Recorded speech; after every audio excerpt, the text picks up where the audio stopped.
예, IT 기본공차 여기에 대해서 살펴보는데 이 IT 기본공차는 여러분들이 잘 알다시피 우리가 인터내셔널 톨러런스 거기에 대한 약어로 해서 우리가 IT라고 이렇게 부르고 있죠. 그래서 국제규격이죠. 국제규격 톨러런스 이렇게 해서 이제 앞에 우리가 이니셜을 떼서 IT 뭐 이렇게 부르고 있습니다. 그래서 이 공차는 대단히 중요하죠. 그래서 거기에 교회에서 우리가 한번 살펴보면은 KS 규격의 것이 명시가 되어 있다. 뭐 이렇게 우리가 볼 수가 있겠죠. 그래서 보통 우리가 IT 공차는 20등급으로 되어 있다. 20등급. 그래서 20등급은 IT 01, 0, 그 다음에 IT 1, 뭐 이렇게 계속 나가죠. IT 01, 0, IT 1 이렇게 해서 어디까지 나갑니까?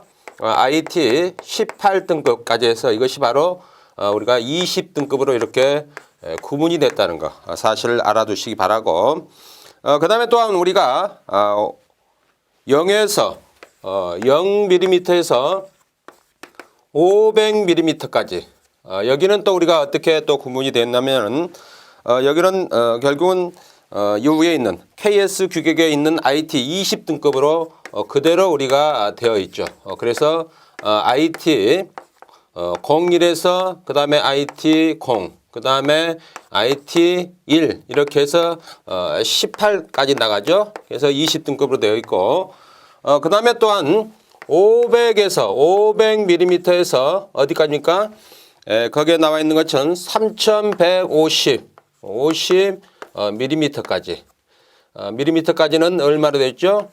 이것은 IT 1부터 시작합니다. IT 1, IT 1, 그 다음에 IT 2 이렇게 해서 IT 18까지. 그래서 이것은 18등급으로 되어 있죠. 18등급. 그래서 여러분들이 혼돈이 않도록 잘 알아두시기 바라고.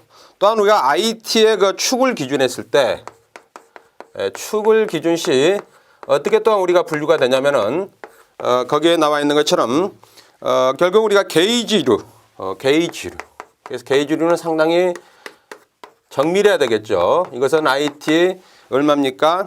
1에서 IT 4까지 이렇게 등급으로 게이지에 포함이 되고 그 다음에 끼워 맞춤 있죠. 끼워 맞춤 끼워 맞춤의 등급은 얼마에서 얼마까지입니까? IT 5에서 IT 9까지 이렇게 되어 있고 그 다음에 끼워 맞춤이 없는 부분의 공차는 IT 10에서 IT 18까지 되어 있죠. 그래서 끼워 맞춤이 없을 때 이것은 IT 10에서 18까지 이렇게 등급이 분류가 됐다는 사실을 기억해 주시기 바랍니다. 그래서 이것은 여러분들이 시험 문제뿐만 아니고 여러분들이 현장에서도 많이 할 수 있는 알아야 되는 그런 부분이기 때문에 꼭 기억해 주시기 바라고 그 다음 그 두 번째는 끼워 맞춤의 기준이 있죠. 끼워 맞춤의 기준 끼워 맞춤의 기준은 대단히 중요합니다. 아주 중요합니다. 그래서 여러분들이 꼭 기억해 주시고 꼭 여러분들이 어떤 문제가 나와도 여러분들이 답안 작성할 수 있도록 그렇게 해 주시기 바랍니다. 거기에 있는 여러 가지 내용들은 참고해 주시기 바라고 우리가 끼워 맞춤 종류가 어떻게 되어 있죠? 헐거운 끼워 맞춤 있죠. 헐거운 끼워 맞춤 있다.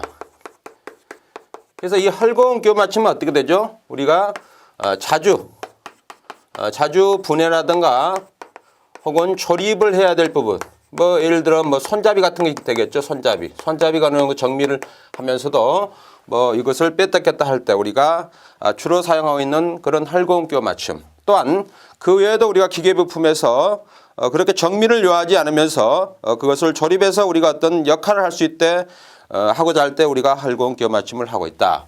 그 다음에 중간 끼워 맞춤 있죠. 중간 끼워 맞춤. 이 중간 끼워 맞춤은 어떻습니까? 이것은 이제 운동을 하는 부위가 되겠죠. 운동. 그래서 주로 이제 운동을 하는 부위다. 운동하는 부위. 그래서 우리가 축과 구멍에 해당되겠죠. 축과 구멍에 여러 가지 운동을 하는 부분에는 우리가 중간 끼워 맞춤을 한다. 그래서 슬라이딩 베어링, 즉 슬라이딩 베어링은 어떻게죠? 축과 그 베어링 사이에 유막이 형성이 돼야 되겠죠. 그런 부분. 그래서 운동 부에는 우리가 중간 끼워 맞춤을 해야 되고 그 다음에 억지교 맞춤 있죠. 억지교 맞춤. 이 억지교 맞춤은 어떻습니까? 운동을 하는 것이 아니고 완벽하게 서로 밀착이 되어 있는. 그래서 완벽한 밀착이죠. 완벽한 밀착. 완벽한 밀착이 필요한 부분. 그런 부분은 우리가 이제 억지교 맞춤하는데 이것은 좋은 애가 뭡니까? 축과 어디죠?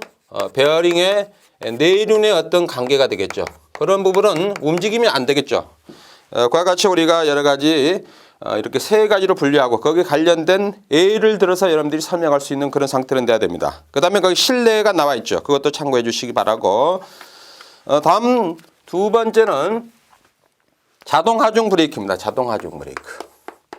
자동 하중 브레이크죠. 자, 브레이크는 우리가 어떤 되죠? 제동을 해주는 거죠. 제동. 그래서 개요에 한번 보죠. 개요. 개요. 그래서 브레이크의 의미를 알아야 되겠죠. 브레이크의 의미. 그래서 브레이크의 의미는 결국은 제동장치다. 제동장치. 즉 어떤 우리가 기계장치에서 운동을 하다가 갑자기 이것을 어떻게 됩니까?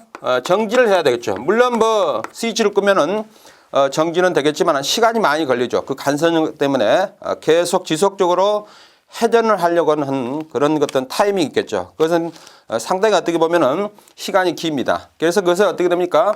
우리가 제동 장치를 이용해서 바로 제동을 하고 어떤 기계에 우리가 역할을 할 수 있도록 그렇게 하는 부분에 우리가 주로 이제 브레이크 시스템을 사용하고 있다. 뭐 이렇게 우리가 볼 수가 있습니다.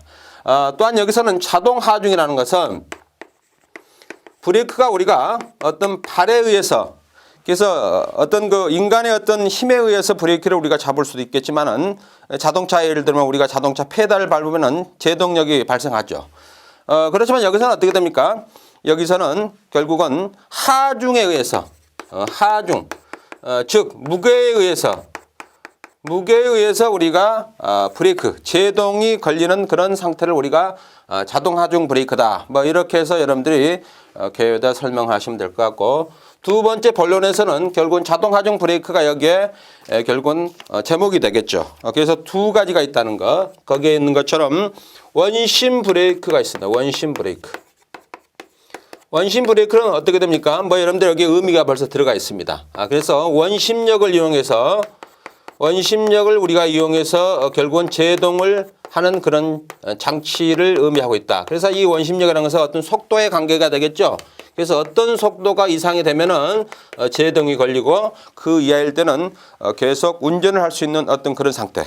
그런 것을 해서 여러분들이 설명을 하면 될 것 같고 그 다음에 두 번째는 뭡니까? 나사 브레이크가 있죠. 나사 브레이크. 이 나사 브레이크는 거기에 있는 것처럼 우리가 체인 도율레 체인 도르래를 우리가 사용해서 그것에 의해서 우리가 체인을 잡아당겨 무거운 물질을 들어 내리는 장치 들거나 내리는 장치에 의해서 우리가 거기에 걸리는 자중이 있겠죠. 자중.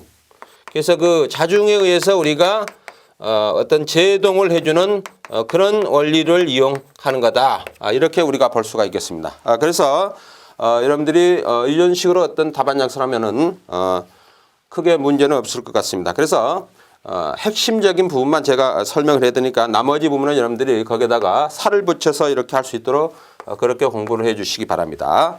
다음은 V벨트가 널리 사용하는 이유. 그래서 이 V벨트가 널리 사용되는 이유입니다. 자, V벨트. 먼저 우리가 개요를 한번 살펴보죠. 개요. 자, 우리가 벨트의 종류는 여러 가지가 있습니다. 그래서 우리가 V벨트가 있고 여기서 나오는 그 다음에 팽벨트가 있고 그 다음에 또 뭐 있죠? 타이밍 벨트가 있고 이런 것은 여러분들이 나열을 하면 되겠죠. 개요에다가. 그래서 우리가 V벨트, 팽벨트, 타이밍 벨트. 벨트라는 것은 또한 어떻게 됩니까? 우리가 재질이 어떻게 돼 있죠?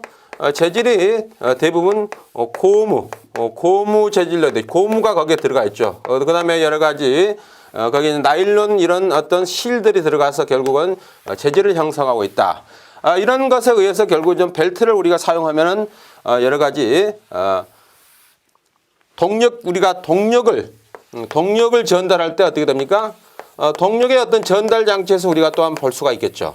그래서 우리가 동력을 전달할 때 기어는 축간거리가 짧을 때, 그 다음에 벨트는 어떻게 됩니까? 벨트와 체인은 축간거리가 멀리 떨어졌을 때, 이거는 축간거리가 짧을 때죠. 짧을 때. 그 다음에 벨트와 그런 축간거리가 길 때 우리가 많이 사용하고 있는 거죠. 그런 부분은 여러분들이 설명을 하면 되겠습니다. 그래서 벨트는 동력을 전달하는 것, 즉 구동축에 있는 동력을 우리가 팔로잉 유니트, 즉 종동축으로 전달하는 그런 역할을 한다. 그런 부분은 여러분들이 설명해 주고, 그 다음에 본론에서는 결국은 V벨트가 널리 사용하는 이유를 여기다 쓰면 되겠죠. 그래서 첫 번째 어떻게 되죠? 소음이 없죠. 소음이. 소음이 적다. 여기서 이제 비교가 되겠죠. 뭐에 비해서? 체인이나 기어에 비해서 우리가 소음이 적다는 거죠. 그 다음에 축간거리가 어떻게 되죠? 축간거리야 멀리 떨어져서도 우리가 동력을 전달할 수 있다. 뭐 이런 것이 이제 우리가 여기에 어떤 이유가 되겠죠. 그 다음에 V벨트는 또한 여기서 팽벨트와 V벨트를 줬어요.